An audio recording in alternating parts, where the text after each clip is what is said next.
Hey, you guys, what's up? So I'm making this quick video, real quick, because I have a meeting to go to. And I'm actually doing this on the fly.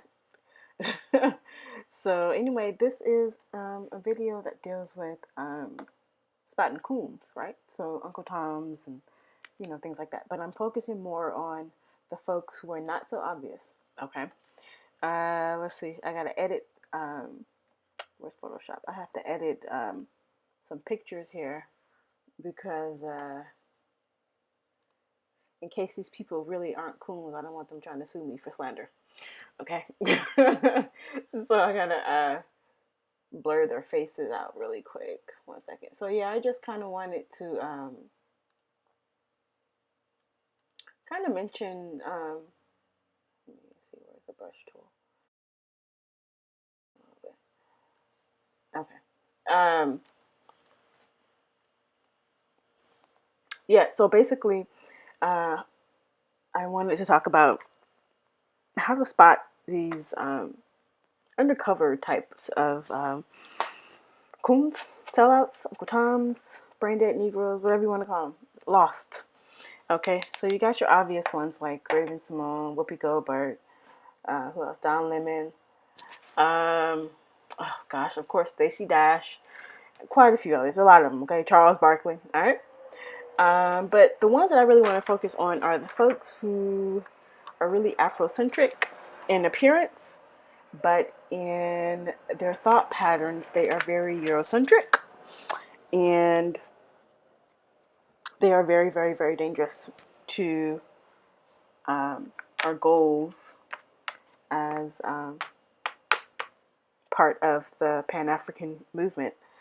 Um, I typically find that a lot of Black people, and I'm getting ahead of myself, like I always do, but I typically find a lot of Black people who have been rejected by mainstream society or by whites, okay, have a tendency to then come on over to the Black liberation movement, not because they necessarily believe in the really, really, really believe in the principles of Pan Africanism or Black liberation, but it's because they've been rejected. This is sort of akin to a child not getting their way with their parent, right? And then they pout, talking about they're not going to talk to them no more. Right? So it's akin to that. I'm hoping I can get some slides up real quick. Trying to do a bunch of things at once. Hold on, you guys. Let me find the blur tool real quick. So yeah, it's kind of bothered me a bit. Here we go. Bothered me a bit because you know, these are really dangerous. Hold on, really dangerous people to the movement, because what ends up happening is they typically harbor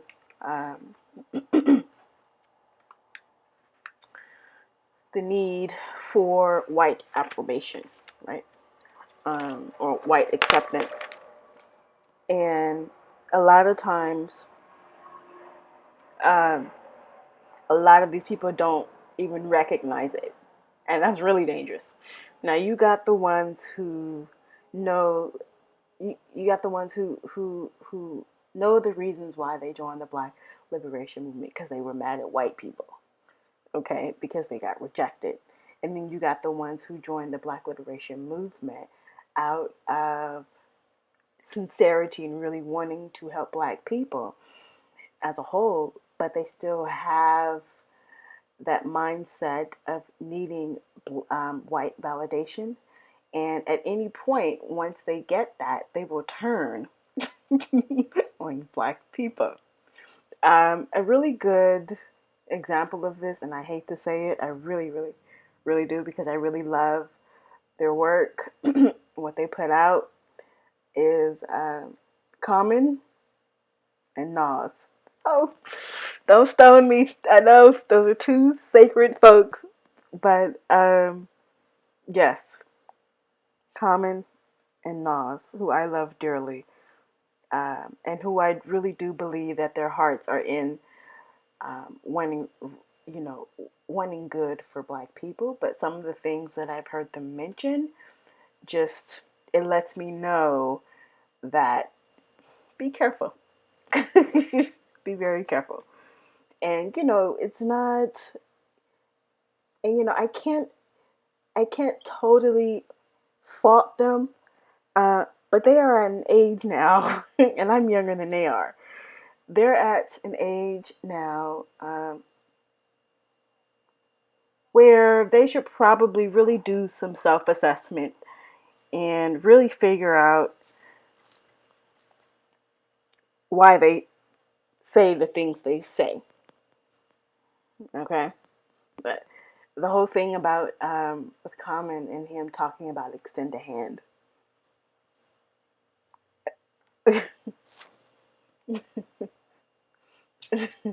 that that is a remnant of slave based religious doctrine um, that's been passed down from generation to generation to generation within black families, including my own. Okay, um, where you are taught to immediately forgive your oppressor when they've wronged you. Okay, you're immediately taught that, and that stems from slavery. It's also a coping mechanism as well. Okay. Okay. Let me do this really quickly. I haven't even started on this woman's face. Um, let's see.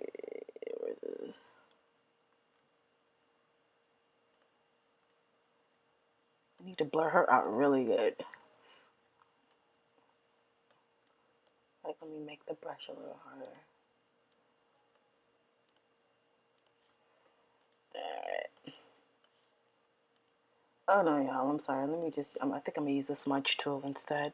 Um, yeah, it works better instead of the blur tool because you can't see your face. Anyway, so yeah, so I kind of wanted to talk about that. I know I've said that like 3 times already, probably. But so you got your obvious coons like the Ravens and all of them, where they are actually proud. They're obvious, so you know what you're getting, right? But so that they're not a part of Black liberation. They're all about this "we are the world" type of deal. Um, you want to look out for the people who proclaim to be pro-Black, but they subtly advocate for integration. I am not an integrationist under any circumstances. I am not an integrationist. We live in a an integrated society, so to speak, but I am not an integrationist.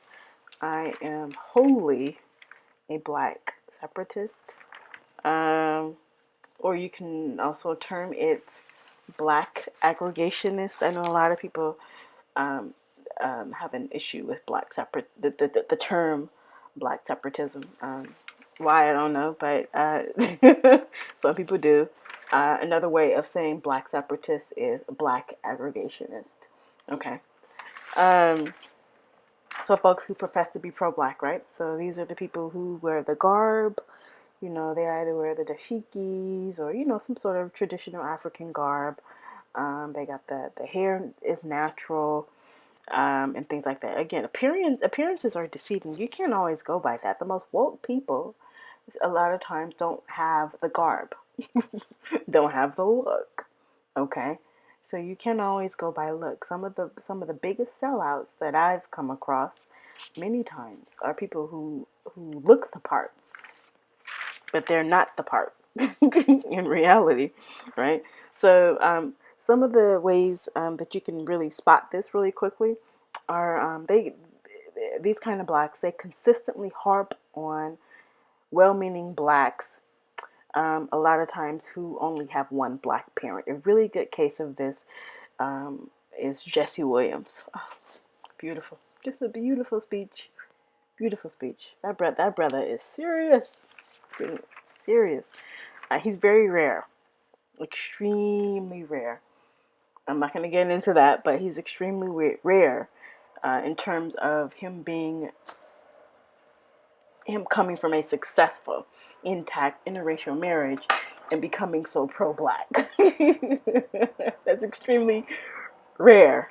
Extremely rare. He is an anomaly, to say the least. If I have time, I'll explain it a little bit towards the end of the video, maybe. But basically, a lot of these blacks who are undercover coons, perhaps unknowingly. Sometimes I feel it's a bit harsh to not consider that many of them are unknowingly potential sellouts, because it's mental. The mindset, it's mental. Okay, and a lot of times you don't know why you think the way you think, and then if you're not really taught or trained in analyzing your own patterns, right, and why you think the way you think and why you behave the way you behave, you won't know that your thinking patterns or thought processes will end up having you maintain or help to maintain oppression against your own people. Okay. So some of these people, they consistently harp on well-meaning blacks like Jesse Williams, especially if they have one black parent. Oof. Um, these kind of people have a lot of insecurities with their own skin shade. Now I'm dark skinned, and I typically find that on either side, darker skinned or lighter skinned, if you start bashing people for a particular shade they are, 9 times out of 10, you have an issue with your own shade, and that's common within many black families or black communities, because a remnant, right? So in psychology, this is typically called reaction formation. Okay. If I have time, I'll put up a slide on it. So these people who have issues with their own color, right? They tend to denigrate the lighter skinned blacks. It's either some sort of personal attack because they're light skinned or dark skinned. But in this case, because we're focusing on Jesse, they either denigrate the lighter skinned blacks because they secretly harbor a lighter skin themselves. They want that lighter skin because it's closer to being white. Okay? And because they secretly have this desire, given the opportunity when it presents itself, if they have the opportunity to be accepted, so to speak, by white folks, they will take it. And these are the people who will turn on you. Okay? Very important that folks realize this. You got to know how to navigate the blacks who you surround yourself with, because a lot of times these niggas they not they not on the up and up. You know what I'm saying? They not real with it a lot of times, and you gotta know who you dealing with, right? You gotta know who's true to the cause. So a lot of times, you can try and stimulate, some metacognition or some, with these people, why you think the way you think, okay? What lies behind your thinking patterns and what lies behind, your behavior, metacognition, okay? But a lot of times they have such an issue with lighter skinned blacks that they don't even want to address the real issue. Okay, so it's going to be hard trying to penetrate that. And so you got to be really careful. So You got many blacks who hop on. I think I mentioned this already, but you got a lot of blacks who hop on the pro-black train because they've been rejected. Now, these niggas they are dangerous, real dangerous. Okay, they hop on the pro-black track, because they've been rejected. It really is that simple. Because they didn't get what they want from white folks, so they're gonna hop on over to the black side. All right, out of, it's almost like revenge.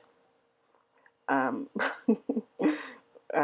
because they didn't get what they wanted. So be careful, because once they get what they want, they're gonna turn you over. You know, they're gonna. So you gotta be real careful with this kind of stuff. Now, I am not a proponent of interracial marriages or dating of any sorts. You also typically find that a lot of blacks who profess to be pro-black, some of them have non-black spouses. That's a no-no. That is a no-no. That defeats the purpose of black liberation. You cannot be Pan-African. You certainly cannot rep the red, black, and green flag and be Pan. You know, you can't. It doesn't work, because that tells me that they didn't do enough study. Because when you really take a look at the tenets of Pan-Africanism, you know, under Marcus Garvey, it's about whole black family units, black family units, black communities, not mixed ones, not mixed children. And I don't want to get into the Israelite bit, but as Israelites, you're not supposed to mix with Gentiles. Okay? Black, black, black. That is what it's supposed to be. Okay? Not only that, if you truly love yourself as a black person, you are not going to want to dilute your lineage. That's dilution. White people have very weak genes. You are diluting. You're diluting, or should I say polluting, the gene pool, the black gene pool. They are a very weak race, genetically and in other areas. Okay? They are the only group of people, well, Eurasians, I should say, are the only group of people who have foreign DNA. Now, if you're black in America and you're mixed with, yeah, you have some admixture, you're obviously going to have some of that, which is unfortunate. But if you really love yourself as a black person, you do not want to dilute your lineage. You don't have a desire to do that. So whatever issues you got with someone black, black male, black female, you need to work on it. Or whatever issues you got with yourself as a black person, you need to work on it. I've stated this numerous times. All white folks are racist. Every last one of them. Like I said, I know that's probably hard for a lot of folks to hear or to accept. But you have to really take into consideration what racism really means. It's not being mean. I mean, you know, hatred, you know, is there as a component, but you don't necessarily have to hate, okay, to be racist. You do have to have some sort of underlying negative perspectives or perceptions about black people, because the way racism works is it's backed up by the system. The system backs up a particular ideology, right? These people have to be inferior, and these people have to there's something about them that makes them inferior. Okay, you have to have some sort of underlying notion like that to maintain oppression, because racism is based upon using biological differences, right? Taking these biological differences, placing them in an inferior status towards your own as a white person, and then saying, well, you know, because of these biological differences, because these biological differences are inferior to me, okay, um,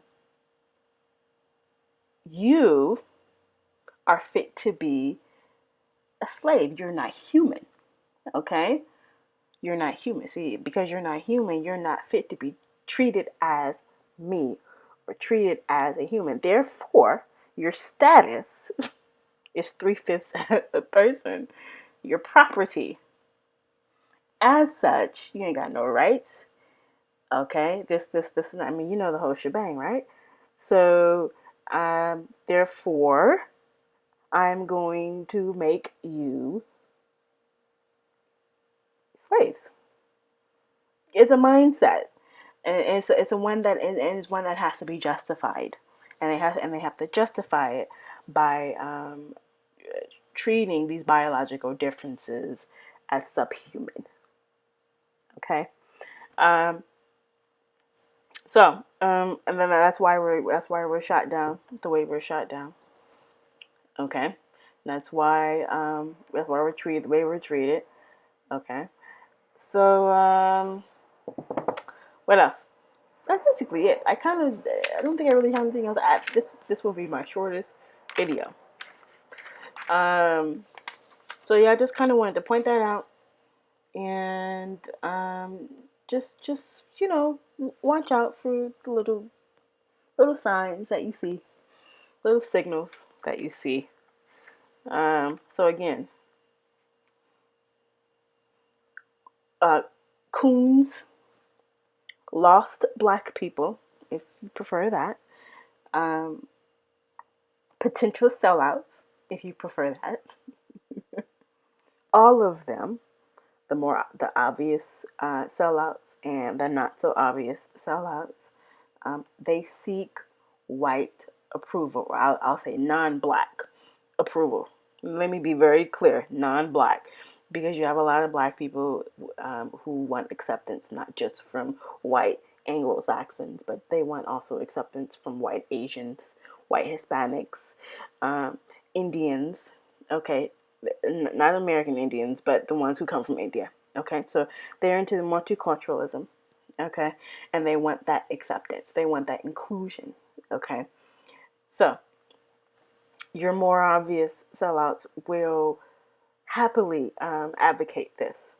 Okay, I don't know if any of you guys have seen Hidden Colors 4, but there was one part in the video that kind of disturbed me a bit, and I always kind of felt this about Tariq. I'm not a huge proponent of, and it's not really to. I'm not a huge proponent of uh, Tariq Nasheed from a personal standpoint, but I do like his series. I think they're good starters. I think they're good starter packs for black folks who are just waking up to the truth. Okay, but within that, I think a lot of people. Uh, I really wish he would put more references in his videos. It's really important that he does that. I think that's very important because people like to check information out. But anyway, there was one part in the video that really disturbed me. And like I said, I always kind of felt this way about Tyreek. I think he's very kumbaya, and that's dangerous, especially if you're promoting uh, pro black material, black liberation.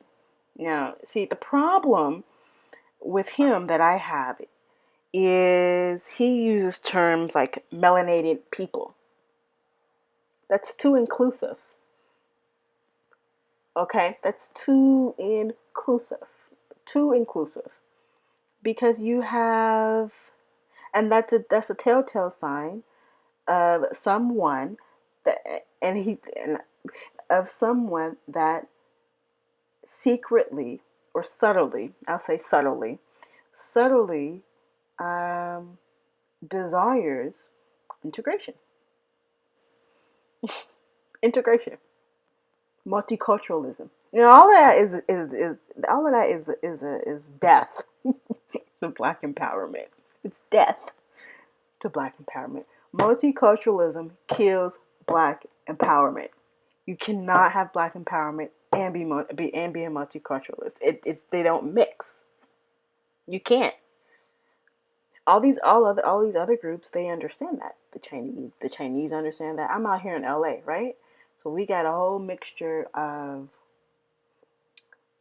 various ethnicities, folks from different backgrounds and nationalities and things like that, and they all got their own little spot, and I'm okay with that, right? So you got Chinatown, you got Koreatown, um, you've got you've got Little Tokyo, you've got a lot of Asians out here. You have the Vietnamese areas. You have I think I said white Hispanics. Did I say white Hispanics? But anyway, you got the white Hispanics. It's mostly Mexicans out here, but you got a lot of Central Americans too. But it's mostly Mexicans. But you got Mexicans. Okay, all of them except us have their own spots where they concentrate themselves and where they also practice group economics. Black folks out here too worried or concerned with fitting in, blending in, right? And poor Baldwin Hills gentrified. I swear it must be some sort of meeting they all having, because gentrification is taking place all over the country in Black areas.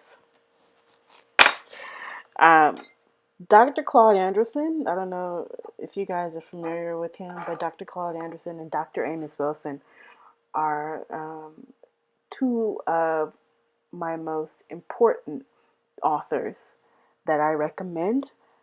They both speak on Black empowerment, and they both speak on group economics, collective empowerment, Black separatism. Okay, that's all that is. When you're faced, oh, by the way, all of those groups, the Asians, the white Anglos, the white Hispanics, the other types of Asians like the Indians, all of them, they all count. They all count on Black people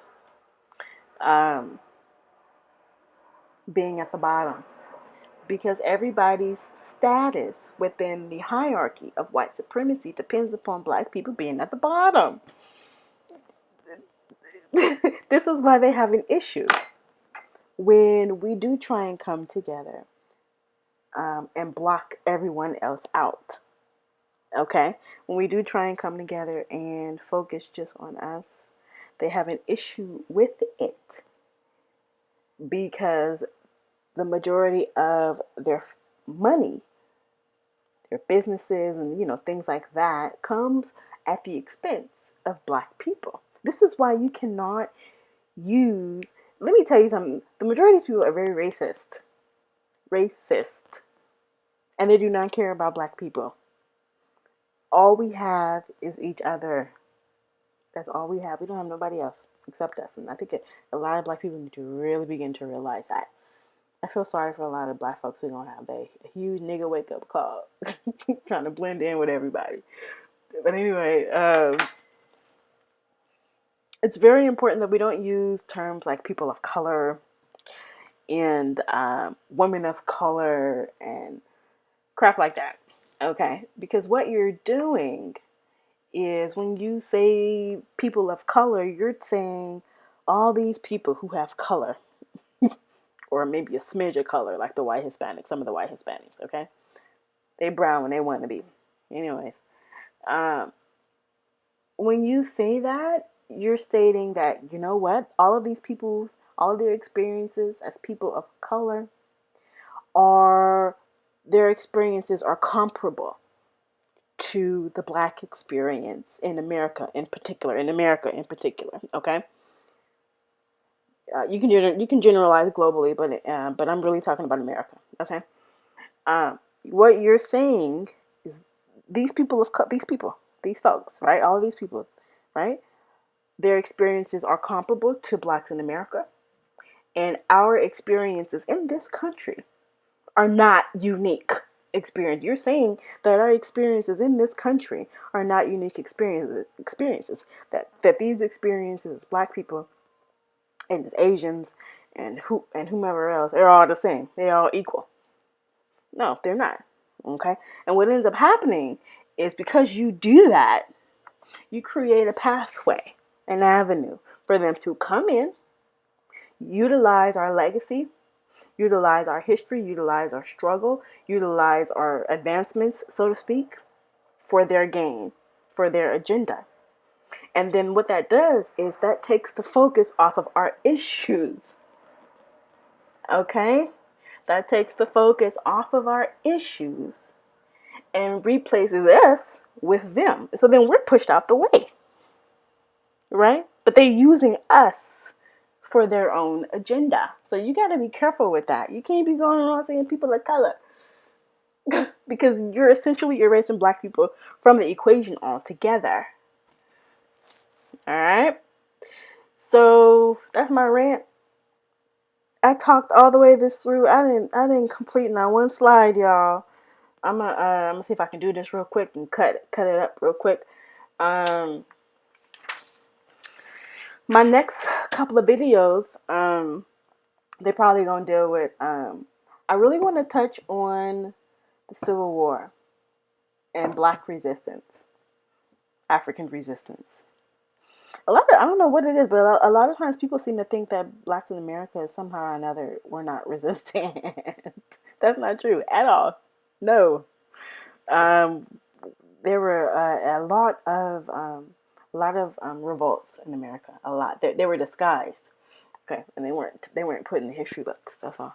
Or if they were put in the history books, they weren't explicitly stated to be Black revolts. Okay. So I really want to talk about that. I also want to talk about the North and the Civil War in the South. Just to kind of give you a heads up, the Civil War was not about freeing Black people. Okay, and the North was not about freeing Black people. Okay. What else? The other videos, I have a couple more videos I'm thinking about doing. I think the other video that I was thinking about doing dealt more with the contributions we brought with us to the United States. I think a lot of times slavery is taught from a very one-dimensional perspective. It's not really well-rounded. I've only seen a couple of movies that hinted at it from a more well-rounded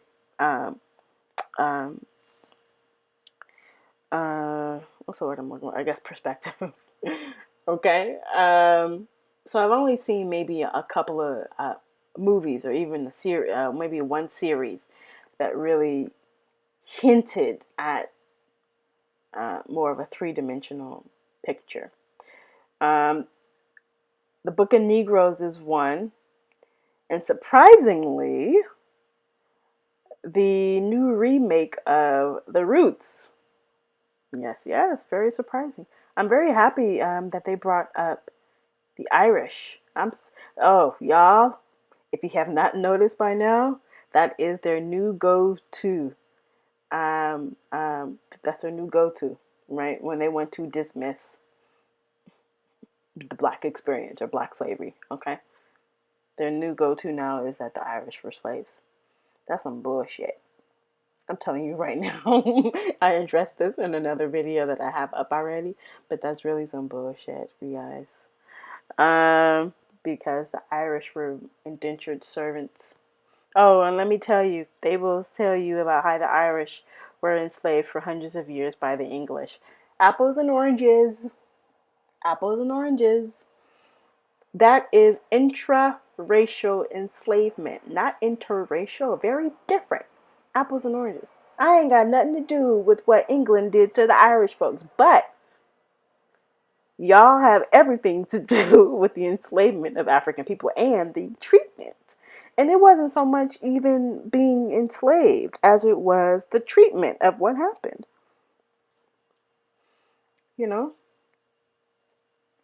Anyway, I could go into that. Anyway, I'm not going to do that. I have a meeting to get to. I'm probably gonna be late to it. I want to put in. Oh, yes, that's what I wanted to mention. Tyreek in Hidden Colors 4.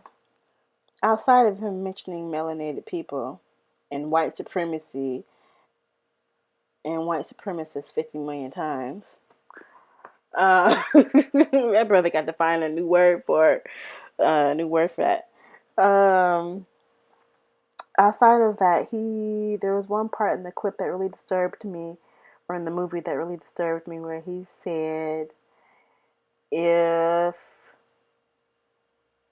and I'm paraphrasing, please forgive me if some of the context is wrong, but the gist of it is correct. In so many words, he says, and I think it was dealing with church religion at this point.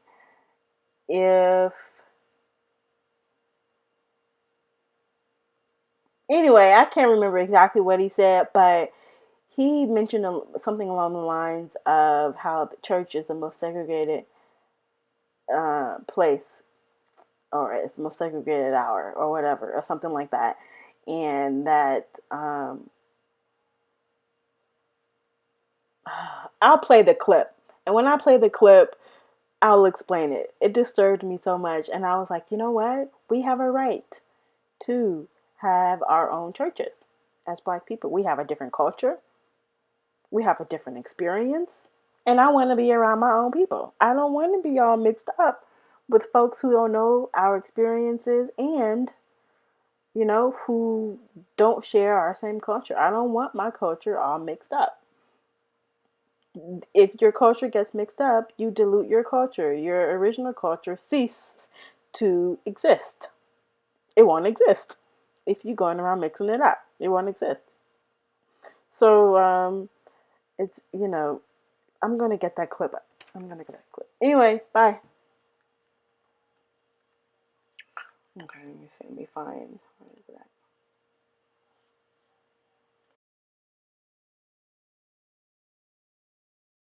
Black people have been trying to convert to what they think is the religion of the oppressor, which is Christianity. But that's not the religion of the oppressor. The religion is white supremacy, because if it was Christianity, the churches that we see today would not be the most segregated places in the planet. Church is the most segregated place in the world. You have Black churches and you have white churches. If you're a Christian, there should not be a Black church and a white church. There should just be a church. So if we have white churches and Black churches, the reason why we have a Black church is because we have a white church, and we have a white church because we have white supremacy. So white supremacy must be the real religion. 18.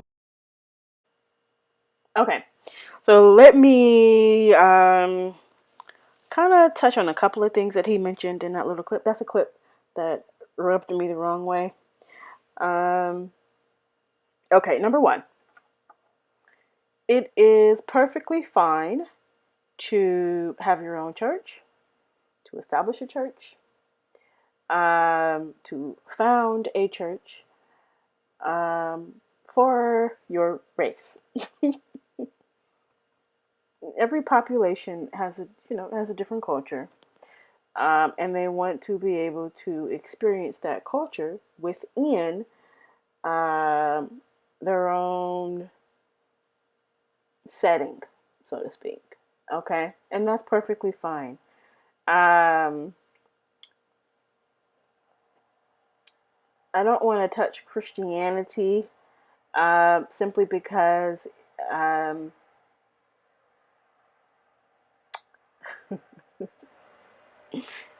it's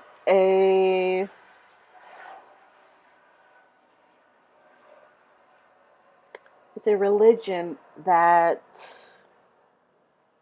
is very convoluted, and this is coming from someone that believes in the Most High. Okay, it's a religion that's very convoluted. It's a religion that is very Eurocentric in its interpretation, Eurocentric in its application. Okay, And while I do agree that white supremacy is tied into religion, okay, white people certainly do use religion as an oppressive tool, as an agent of oppressiveness, okay? They use it as a tool to keep black people subservient, okay? Um, it's just Christianity is an issue. It's an issue.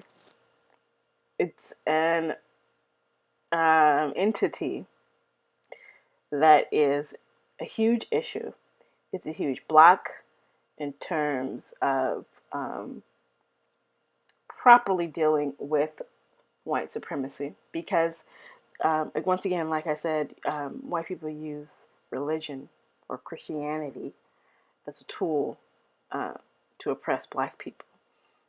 They used it as a way to ensure that black people don't resurrect.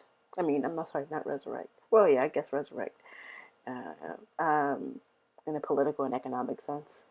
But they certainly use it as a way, as a silencing um, mechanism. Turn the other cheek kind of bit when you've been wronged. You know, that's a silencing mechanism. Okay. So yes, white supremacy is tied into religion, most definitely, in particular Christianity. Um, in terms of black people having their own churches and stuff, that's perfectly fine. There's nothing wrong with that, and that's an issue that I have with Tariq, or at least with this clip. He's kumbaya, undercover. I mean, why would you care about black people who call themselves Christian not having service with whites? Why would you care about that if being inclusive is not important to you as a black person? So those are the little things that you can pick up on. Now, me, I believe in the Most High. I stopped going to church a long time ago, but if I started going back to church, I'm going to go to a black church. That's where I'm going to go. That's where my people are. That's where my culture is. Okay, that is where I am going to go. And those are the people that experience things that white people don't. Why am I? Christianity isn't so much about the unification of all people. Okay, I'm not going to get into that, but uh, however, they like to present it that way. That colorblind crap that they like to present, they also present that under the umbrella of Christianity. Like I said, Christianity is used as a tool, right? So they use that colorblind stuff within religion, so you won't properly combat um, racism. Okay, so I just kind of wanted to point that out, just kind of pick up on some ways you can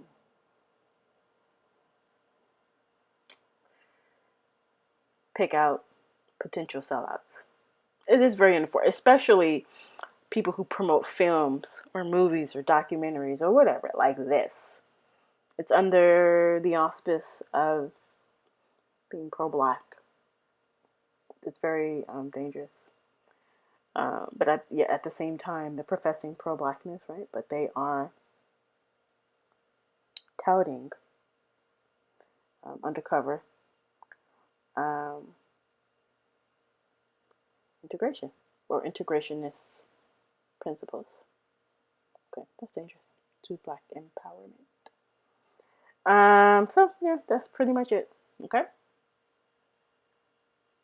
Oh, this next clip, very important. I talked about this in another video dealing with covert racism. Okay. This dealt with ontological expansion mostly, and how white people would like to infiltrate black movements, black organizations, black anything. Okay. to, make it seem as if they're not racist, and to also spy. So this is why you cannot have them in our movements. Okay, they like to monitor, they like to spy, they like to see what's going on and to see what we're doing. Okay, so you can't have them. You can't have them in the fold. They're your enemy. You can't defeat the system. Well, you can't. Yeah, you can't buffer against white supremacy or defeat the system with them. No. So take a look at this clip. It's a really good clip from Hidden Colors 4. And that's it. Bye.